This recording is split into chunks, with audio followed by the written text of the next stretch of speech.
Well, hello again, folks. Today we move into chapter 4 of 2 Corinthians, and what a brilliant chapter this is. Probably one of the best known chapters in the entire letter, and it's all centered around the idea of future hope. So Paul is essentially telling the Corinthians that no matter how hard things get, no matter how tough our lives can be, no matter how low we may feel at times, we need not lose heart.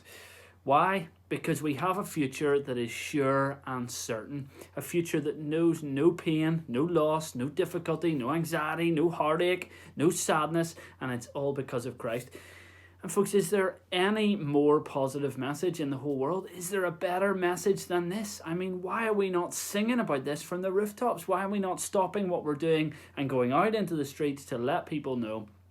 Listen, no matter what you're going through, there will be an end one day. There will come a time when the suffering will be over. There will come a time when joy will be the only emotion left. So Paul begins the chapter by stating this kind of overarching point, namely, because of God's mercy, we do not lose heart. In the last chapter, he had just explained that the gospel news about Jesus' death and resurrection has won for us a salvation or a freedom that the law could never achieve. Because of Christ, we're freed from the penalty of sin and death. And so as we share in his death, we too can share in his resurrection. And this is a game changer. For Paul, it means we need not ever lose heart, no matter what we face in our lives. It's the perspective we ought to carry with us through thick and thin. Whether we're on cloud 9 or we've hit rock bottom, we hold firm to the truth that our future is safe and can never be taken away from us. In verse 7, Paul describes this truth as treasure, but he also describes these kind of vessels that contain the treasure as jars of clay. And it's quite a glaring contrast. If you have treasure in life, something as fine and expensive as gold perhaps, would you ever keep it in a jar of clay? Absolutely not. It's either hidden away securely in a safe because of its value, or else perhaps it's put on full display because of its glory.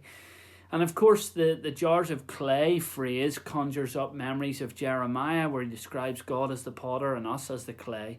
So the idea being we are shaped by this infinitely powerful sovereign God, so we have a fragile dependence upon him. And Paul's point here is clear. We have this valuable, glorious truth that speaks of a joyous future alongside the Lord on the other side of death. But our lives, our bodies are fragile, and we totally rely on the Lord in the meantime. And so as a result, he says, we're hard pressed, but we're not crushed. We're struck down, yes, but we're not destroyed. Now, I'm not going to sit here and say this is easy. I'm not going to sit here and say this is the thought process that we have every single time we go through something difficult, because I know life can be painful. And when we are hard pressed and struck down, it can be hard to lift our eyes to the mountains and remember that our help comes from the Lord.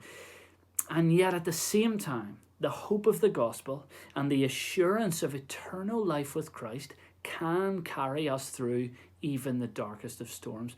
And it's the thing that when we are struck down, it keeps us from being destroyed. The gospel is the light that we cling to when all else fades.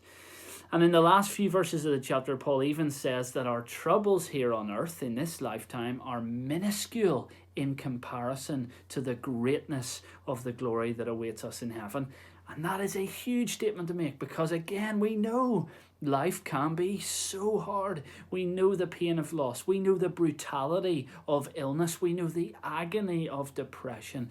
But Paul is not saying this in order just simply to make light of what we go through. No, he's saying this to emphasize just how wonderful, how glorious, how great our future in heaven will be. It is impossible for us to imagine fully what it will be like. It's impossible to imagine a life without worry or pain or sadness or sickness or whatever else. Those things just will not exist anymore when we're in heaven with Christ. And that's mind-blowing for us. Our future in heaven is so glorious, it cannot be exaggerated. And so until then, Paul's suggestion is, as we go through the ups and downs of life that inevitably will come, as uncertainty and unpredictability surrounds us, look at 2020, rather than focusing on everything in the here and now, let's instead focus our eyes on the sure and certain future that is already ours. That's God's promise to us, remember.